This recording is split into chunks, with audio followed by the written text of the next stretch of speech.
Oh goodness. Am I nervous? No, not even a little bit.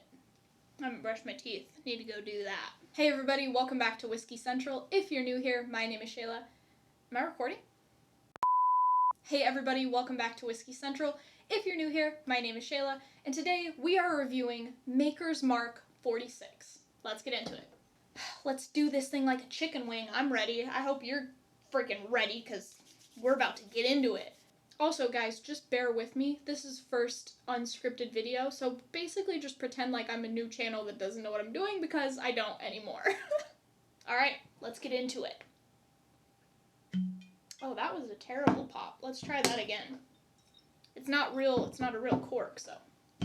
Nope, still terrible. Alright.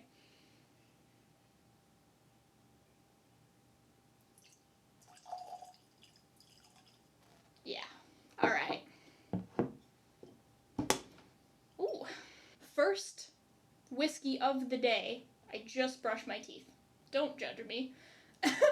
We're gonna just go off the top of the dome with details. This bottle is $32. It's non-age stated. It's a wheater.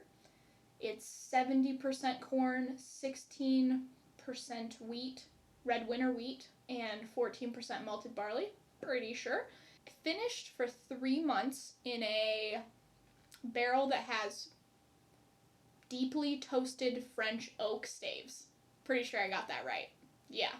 Oh, also, I almost forgot. It's 47% ABV. For some reason, I keep thinking this is 45%, but it's 47. Okay. So this is stave profile number 46. That's why it's called Maker's 46. So they add 10 seared French oak staves to each barrel. Very cool. Didn't know that. Yep. That's about all you need to know on this guy. So let's go on the nose. Woo. Okay. It's only 94 proof, but I'm like, whew. It's probably just because this is my first whiskey of the day.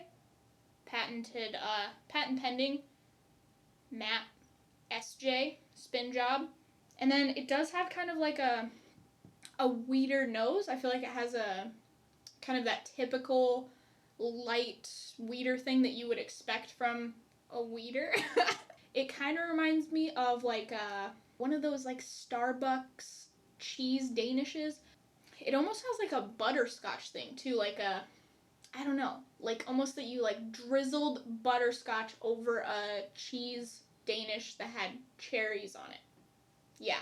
Oh, it smells so good. Obviously it smells oaky, but not, it doesn't smell aged, if that makes sense. Like, it doesn't smell youthful, but it doesn't smell like it has a ton of age on it. It smells a tiny bit like red vines, the licorice.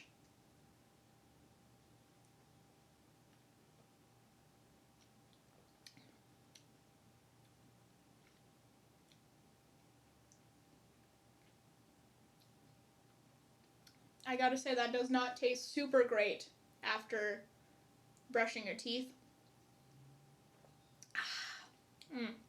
It's good. I was gonna say really good, but it's not really good, it's just good. So yeah, you get the oak, you get the cherry, you get some vanilla. Yeah, it's got a pretty good texture on the palate. You definitely get the oak kind of grip on the palate. I wouldn't say it's sweet oak though, it's kind of leaning more on the dry side. Texture is good. It almost feels like fuzzy. I don't know, for 94 proof, the finish is not bad. It hangs on a decent amount of time. It doesn't just kind of like disappear. Yeah, it's good. You get some caramel, quite a bit of spice. I think the longer you drink it, the more spice there is. That cherry comes through. Unfortunately, like the butterscotch and Danish that I was getting doesn't really come through. Yeah, so it's sweet up front, and then you get kind of a oak tingle in the mid and the back palate. That sweetness, and then the cherry is kind of like front to mid palate. Ugh, I keep dipping my hand in that. Oh, you just gotta move this stuff real quick. Oh God. Okay. Here's Maker's, regular Maker's. I don't know if you can see the level of dust on that, but it's a lot. It's a thick, thick layer of dust. Okay. Gonna get another one. I don't want to mix these up though, so we're just gonna Oh, this is a screw. Well, that's 0 points right there for screw top. I don't like screw tops, so this just makes me sad, actually. God. Okay. Ooh. Okay, it's been a while. Gosh, there's not much left of this bottle, too, so I mean, I guess I didn't hate it that much. This actually smells super good. Am I just turning into a Makers fan? It smells even sweeter and more cherry and more bready than the 46. I'm not really getting a lot of oak on here, though. I don't know, it's kind of like fruitier and lighter. Okay, I don't dislike that. I remember kind of disliking it. Yeah, you don't get any oak or any real texture on the palate. You get a couple of flavors, but the finish is pretty short. But it's actually not as bad as I remember. So, yeah, that's actually not too shabby. Okay, I've kind of hated on this, and it's not that bad. That being said, I do think Maker's 46 is better than this Maker's Mark. Okay, so this is what happens when you don't script videos and you just sit in one spot and don't check to see if your camera died. Camera super died. I don't know where I left off before the camera died, but just was trying to say that this is $32, and I think it's really solid for 32 bucks. Like, I know there's some other stuff that's 20, like Wild Turkey 101, always going to be a hitter. People are talking about Benchmark now as a, low kind of budget option. This is a little bit higher at $32, but I don't know, the flavors that you get, the texture, the finish, I think that it is worth the money, and as you guys can see, I really enjoy it, so I probably am going to get another bottle of this. I also have a bottle of the cask strength that is phenomenal. I think it's somewhere between $80 to $90, so almost triple the price of this, but it is also fantastic. If you like cask strength whiskeys and you like Makers, you're probably going to enjoy that. And usually on my videos I'll say, okay, if you like Makers, you'll like this. And I don't know, with the weeder category, I feel like it's a little bit harder. There's Weller, and I really enjoy Weller, but it's out of most people's price ranges, or you can't find it anymore, so I can't really recommend that.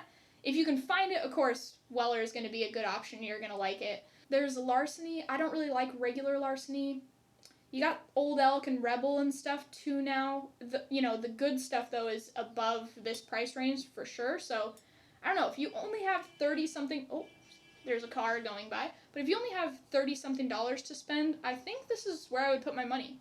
So, have you guys tried this bottle? What do you think of it? I'm really curious to hear your thoughts in the comment section down below. Also, as I just mentioned, I haven't really come up with a great alternative to this, so if you guys know of a $30-ish bottle that you can find pretty, readily, let me know in the comment section down below as well. Alright, that about does it for this episode. Next week, I'll be reviewing something that my patrons vote on, so if you don't want to miss out, make sure to hit the subscribe button and turn on notifications. I hope you enjoyed this review. If you did, leave it a like. Thanks for watching, and I'll see you next week. Okay, also just wanted to give a huge freaking shout out to the patrons. You guys are the coolest people on the internet and basically make it possible for me to make these videos. So I freaking love y'all so much. We're going to take about 17 pages out of Matt's playbook. I'm sitting in a chair. I will be able to edit this video better if I'm not moving as much. Alright, that about does it for this episode. Next week I'll be... Whoop! I forgot that there's a bunch of whiskey on my desk. Just stuck my hand into that. Alright. I have been bumping this song. It's so good. Dream a little dream of me. Now I'ma throw this money while you do it with no hands. Girl, drop it to the floor. Holy shit. Slow down. Grab the wall. Wiggle like you're trying to make your ass fall off. And I think I wanna smash him on now. Speed up, gas pedal, gas pedal. Know me, S-A-G-E. I'm the motherfucking greatest.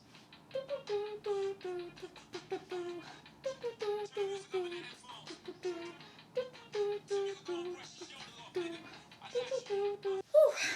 I don't know what to do with my hands.